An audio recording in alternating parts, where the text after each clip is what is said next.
발광체인 예수, 반사체인 성도. 발광체인 예수, 반사체인 발광체인 예수, 반사체인 성도. 반사체인 성도. 발광체, 반사체 이런 얘기하죠. 이것은 마치 우리가 태양과 달의 비유, 지구에서 볼 때 한밤에 보름달이 뜨면 굉장히 밝죠. 달이 빛난다, 달이 빛난다. 근데 달은 빛을 내는 존재가 아니라 빛을 비추는, 즉 반사하는 존재죠.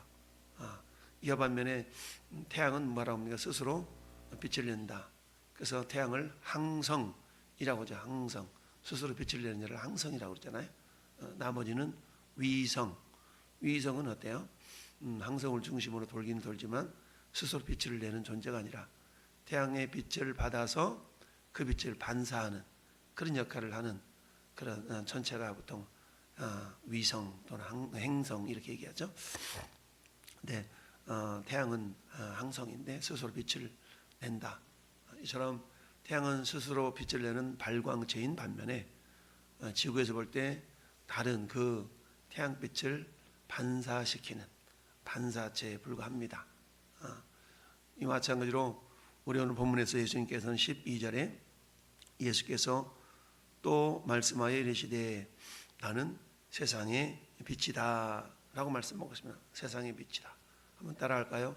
에고 에이미. 다시 에고 에이미.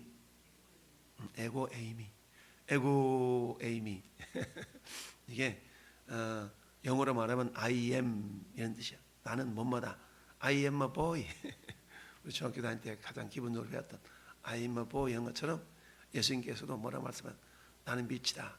I am the light. 뭐 이렇게 되겠죠. 그래서 에고 에이미 토 포스 투 코스무 이러는데 세상의 빛, 세상의 빛이니까 세상을 코스모스라고 하죠. 코스모스는 우주 이렇게 표현하는데 예수님께서 빛을 보통 우리 포스가 끝내주는데 이러잖아요. 포스가 끝내주는데 이건 영어지만 헬라어로 말하면 한번 따라합시다. 포스라는 말이 빛이라는 뜻이에요. 그래서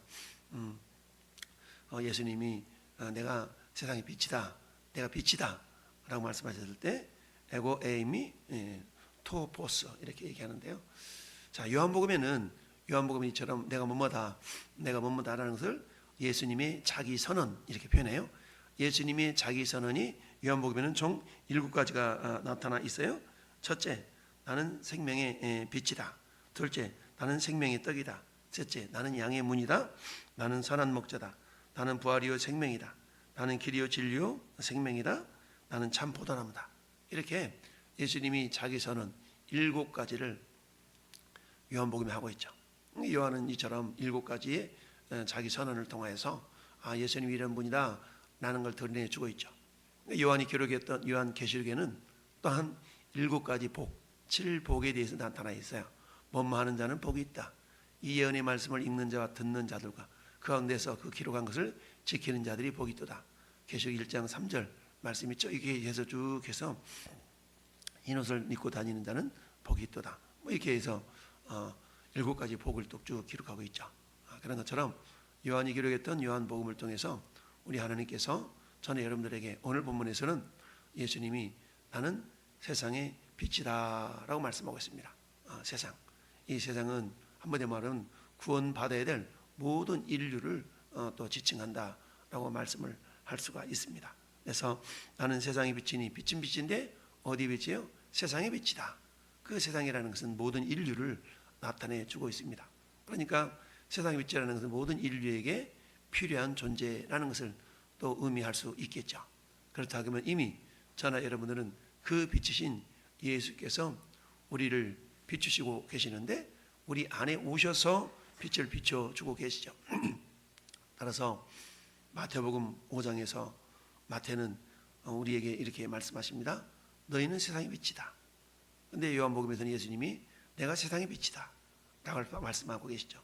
똑같이 에고 에이미 토 포스 이렇게 말씀하고 있는데 똑같이 빛은 빛인데 서두에서 말씀드렸던 것처럼 예수님은 발광체인 반면에 우리 성도들은 반사체에 불과한 것이죠. 뭔가 빛을 반사시킨다. 거울이 그런 역할을 하지 않습니까? 거울이 반사체인 거죠. 그래서 거울은 우리가 거울을 쳐다보면 거울 속에 나를 비춰주잖아요. 옛날에는 기술이 많이 발달되지 않았을 때는 거울이 막 얼룩벌룩 해가지고 내 얼굴이 막 찌그러지기도 하고 엉그러지기도 하고 이런 어떤 모습이었는데, 요새는 기술이 좋아가지고 아주 반듯하게 나를 잘 보여주잖아요. 심지어는 저 옷가게 같은 데 보면은 아주 나를 그냥 날씬하게 보여주는 그런 거울을 놓고 빛을 만들어 보이도록 하고 있죠. 이런 것처럼 우리 주님은 마태를 통하여서 마태복음 5장 14절에 너희는 세상의 빛이다 라고 말씀합니다. 그런데 세상의 빛은 빛인데 그 빛이 비춰지기 위한 조건을 말씀하고 있어요. 첫 번째는 등경이 올려줘야 된다. 둘째는 말 아래 두면 안 된다 라고 얘기하고 있죠. 여러분, 말 아래 둔다는 얘기는 뭡니까? 우리가 아무리 빛을 반사시키고 싶어도 반사될 그 빛을 확 가려버리면 반사가 일어나지 않는 것이죠. 그러니까 등경 위에 두라는 얘기는 뭡니까? 잘 반사할 수 있도록 하라는 얘기고, 말 아래 두지 말라는 얘기 뭡니까? 말은 우리 돛박을 말하는 거죠. 10리터, 20리터 예전에 큰 그릇을 나무로 만든 깎아 만든 그 원통형의 그릇을 말이라고 그랬죠. 그래서 그 말 아래 둬버리면 빛이 새나가지 않게 되니까 너희가 세상의 빛이라고 했음에도 불구하고 빛이 될 수가 없는 거죠. 그러니까 세상의 빛이 되기 위해서는 어때요? 말 아래 두어서는 안 되고 등경 위에 둬야 된다. 근데 이것을 설명하기를 이처럼 빛의 역할이라는 것은 뭐냐? 너의 선한 행실이다 라고 말씀하고 있습니다. 또한 사도 바울은 에베소서 5장 8절에 우리로 하여금 그 빛의 모습을 설명할 때 이렇게 얘기죠. 전에는 너희가 어둠이더니 이제는 주 안에서 빛이라. 그러면서 빛의 자녀들처럼 행하라 라고 말씀하고 있습니다. 그래서 빛의 자녀들처럼 행하는 게 뭐냐? 빛의 열매는 따라합시다. 모든 착함과 의로움과 진실함이 있느니라. 그러니까 모든 착함과 의로움과 진실함이 있다라는 얘기입니다. 모든 착함. 어차피 세상 사람들이 바라볼 때도 착해야 되겠고, 우리 주님이 바라보실 때도 착해야 되겠고, 이 착해야 된다는 얘기죠. 물론 세상이 말하는 착함과 예수님이 말하는 착함의 기준은 사뭇 좀 다르긴 해요. 그렇지만 예수님이 말해보시는 착함은 세상 사람들이 말하는 착함을 내포한다라고 말할 수가 있죠. 선하다, 착하다는 건 선하다는 얘기죠. 이건 아가도스라는 이야기인데, 어쨌든 우리가 세상 속에서 선한 모습으로 나타날 수 있어야 된다라는 얘기인데, 오늘 예수께서 당신을 스스로 자기 선언을 하시면서 나는 세상의 빛이다. 그러니까 세상 모든 인류를 비출 수 있는 빛이 되신다라는 얘기입니다. 그런데 아무리 예수님이 발광체를 할지라도 그 예수님과 인간 사이에 그야말로 그 발광체를 가리우는 담이 있다면 그 담에 가로막혀서 빛을 받을 수가 없겠죠. 성경은 이 담을 뭐라고 얘기해요? 죄라고 표현합니다. 죄의 담이 가로막혀서 발광체인 예수님의 빛을 우리에게 비출 수가 없다. 그러면 인간에게 그 빛이 비춰지지 않으면 우리 인간은 어떤 상태에 있어요? 어둠의 상태겠죠. 어둠의 상태. 그 어둠의 상태를 창세기 1장 2절 3절은 그렇게 표현하고 있습니다. 태초에 하나님이 천지를 창조하시니라. 태초에 하나님이 천지를 창조하셨는데, 근데 천지를 창조하실 때 땅이 공허하고 혼돈하며 흑암이 깊음이 있었다라고 표현합니다. 그러니까 천지를 창조하셨을 때 땅의 모습, 땅이라는 것은 인간을 표현한다라고 볼 수 있거든요. 그 땅이 어때요? 첫째는 공허하고 그 다음에 혼돈스럽고 흑암의 깊음이 있다. 이게 우리의 심령 상태죠. 우리 심령 상태. 우리 흔히 그런 얘기 했잖아요. 아우 나 깜깜해. 아우 나는 앞이 깜깜해. 뭐요? 내가 흑암 속에 있다는 얘기고, 나 어떻게 살을지 모르겠어. 헷갈려. 혼돈스럽다는 얘기죠. 저럼 흑암, 그리고 또 혼돈스럽고 공허하고 이런 상태에 있는 것이죠. 그러니까 어때요? 흑암과 공허함과 혼돈의 상태를 스스로 해결해 보려고 인간은 다양한 수단을 동원합니다. 술에 취해 보기도 하고, 마약에 취해 보기도 하고, 취미에 이렇게 빠져보기도 하고, 그렇지만 결국 그런 것으로 우리 인간의 내면이 공허와 흑암과 혼돈 속에서 헤어날 수가 없습니다.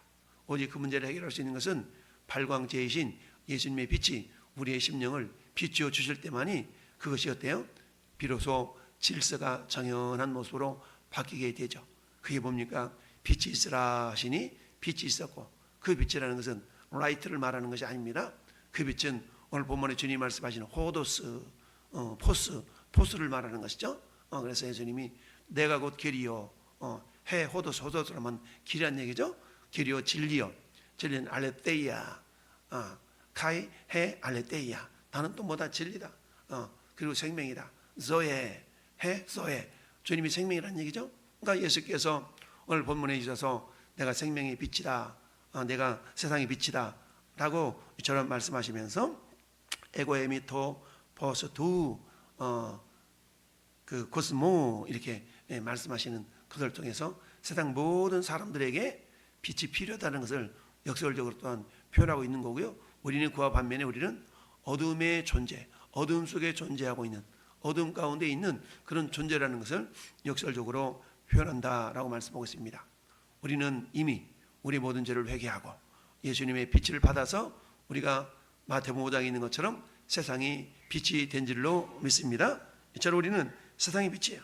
그래서 사람이 등불을 켜서 말 아래 두지 아니하고 등경 위에 두나니 이러므로 집안 모든 사람에게 빛이 느니라. 우리 주님이 우리를 세상의 빛으로 삼으신 이유는 뭘까요? 너희도 가서 또 다른 사람에게 발광체인 예수 그리스도를, 예수의 빛이 비춰질 수 있도록 인도하라라는 거 아니겠습니까?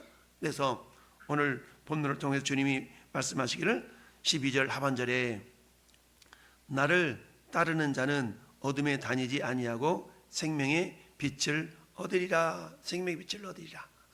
여러분, 우리가 생명의 빛, 즉 빛의 근원 되신 예수님으로부터 생명을 공급받기 위한 조건을 말씀하고 있어요. 어떨 때 생명의 빛을 얻을 수 있다고요? 주님을 따라야 된다. 주님을 따르라. 주님을 따르라. 이 주님을 따르는 자를 두 글자로 제자라고 표현하고 있죠. 그러니까 우리 주님의 생명의 빛이 나를 통해서 흘러가고 내 내면도 비추고 이렇게 해서 우리가 주님을 따를 수 있어야 된다는 얘기죠. 주님을 따르기 위한 첫 단계는 뭡니까? 내가 철저하게 내가 죄인임을 깨닫고 내 죄 문제는 내가 스스로 해결할 수 없는 존재임을 알고 오라 나는 곤고한 사람이로다. 이 사망의 몸에서 누가 나를 건져내랴 고백했던 사도 바울의 고백처럼 그 예수 그리스도를 내 중심에 나의 구주로 생명의 빛으로 이렇게 영접할 수 있어야 됩니다. 그래서 영접하는 자고 그 이름을 믿는 자들에게는 하나님의 자녀가 된다라는 그런 하나님 말씀의 요한복음 1장 12절의 말씀처럼 오늘 우리가 어둠에 다니지 않냐고 생명의 빛을 얻으리라. 이 말씀은 생명의 빛 대신 주님을 내 안에 나의 구주로 영접할 때에 그 빛의 근원이신 발광체인 예수님이 나를 통하여 이제는 때 그 빛을 반사하는 자들이 되게 하신다라는 얘기입니다. 여러분, 우리 고린도후서 4장 한번 펴볼까요? 고린도후서 4장. 고린도후서 4장 보시면 고린도후서 4장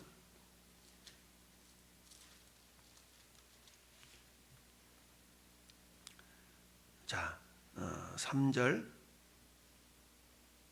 4절 시작. 만일 우리의 복음이 가리었으면 망하는 자들에게 가려진 것이라.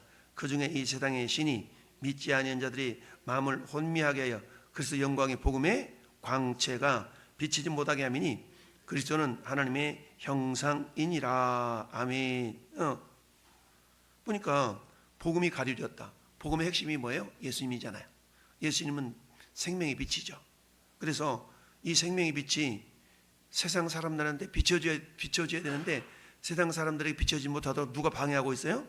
이 세상의 신이, 세상의 신은 마귀 사단이죠.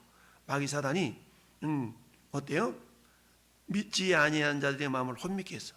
혼미케 했다는 얘기는 뭡니까? 여전히 발광체인 예수님의 빛이 비춰지지 못하도록 방해하고 있다는 얘기잖아요. 그래서 어때요? 그리스도 영광의 복음의 광채가 비치지 못하게 하면 빛이 비춰져야 될 테인데 여전히 죄 가운데 빠져 있도록 그렇게 미혹한다는 얘기 아니겠어요? 그리스도는 하나님의 형상인 것뿐만 아니라 그러면서 6절 말씀에도 어두운 데 빛이 빛이라 말씀하셨던 그 하나님께서 창세기 1장 1절이죠. 그 하나님께서 1장 3절이었죠. 그 하나님께서 예수 그리스도의 얼굴에 있는 하나님의 영광을 아는 무엇을? 그 빛을 우리 마음에 어때서요? 비추셨느니라. 아멘. 그러니까 예수 그리스도의 영광의 빛이 이미 우리 가운데 비추셨기 때문에 우리는 어때요? 그 빛을 통하여 주님을 알아볼 수가 있는 거고 주님을 깨달을 수가 있는 거죠. 오늘날 마찬가지 이미 우리는 어때요? 그 빛 안에 거하는 존재들이 된 거 아니겠습니까? 그래서 사도 베드로가 베드로전서 2장 9절에 너희는 택하신 족속이요 왕 같은 제사장들이요 거룩한 나라요 그의 소유가 된 백성이니 이는 너희를 어두운 데서 불러내어 그의 기이한 빛에 들어가게 하시니 아름다운 덕을 선포하게 하려 하심이라.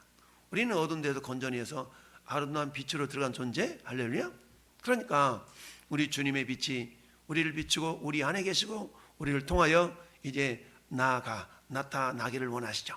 그래서 여전히 어둠 가운데 죄와 허물로 죽어있던 그들의 영혼을 살리고 생명의 빛으로 인도해내는 일을 우리에게 하나님께서 귀한 사명으로 주신 것이죠. 그래서 우리 구원대회 페스티벌 이 모든 과정은 결국 뭡니까? 이미 발광체인 예수님으로 말미암아서 어둠에 헤매고 있던 우리에게 그 빛을 비춰서 우리는 어때요? 예수님을 따르는 자는 어둠에 다니지 아니하고 생명의 빛을 얻으리라. 우리 이미 생명의 빛을 얻은 자들입니다. 그렇지만 그 빛을 우리가 말 아래 두어서는 안 되고 등경 위에 두어서 그 빛을 바라보고 빛으로 나오도록 하는 안내자 역할을 해야 된다라는 얘기입니다. 그래서 우리 다윗이 시편 16편 마지막 절에 고백하기를 우리 주님이 자기를 생명길로 인도하셨는데 왼쪽 오른쪽에는 어때요? 영원한 기쁨과 희락이 있다라고 고백하고 있는 걸 봅니다. 오늘 하루도 우리 주님이 내가 세상의 빛이다 라고 발광체로서 말씀하시고 있다면 우리는 그 발광체인 예수님의 빛을 잘 반사할 수 있도록 우리와 주님과 사이에 가로막혀져 있는 그런 어떤 담들이 있어서는 안 되겠죠. 가장 두터운 담이 죄의 담인데 이 죄의 담은 날마다 주님의 보혈로 씻기고 주님의 보혈로 무너뜨려서 우리와 주님과 막힘이 없이 그 빛이 잘 우리에게 비춰지고 우리는 그 빛을 잘 반사할 수 있는, 그래서 여전히 어둠 가운데 죄 가운데 죽음을 향하여 달려나가고 있는 그 영혼들을 향해서 저희 여러분들을 통해 예수 그리스도의 빛이 잘 비춰짐으로 그 영혼들이 소생하는 놀라운 은혜가 있기를 예수님의 이름으로 축원합니다. 아멘.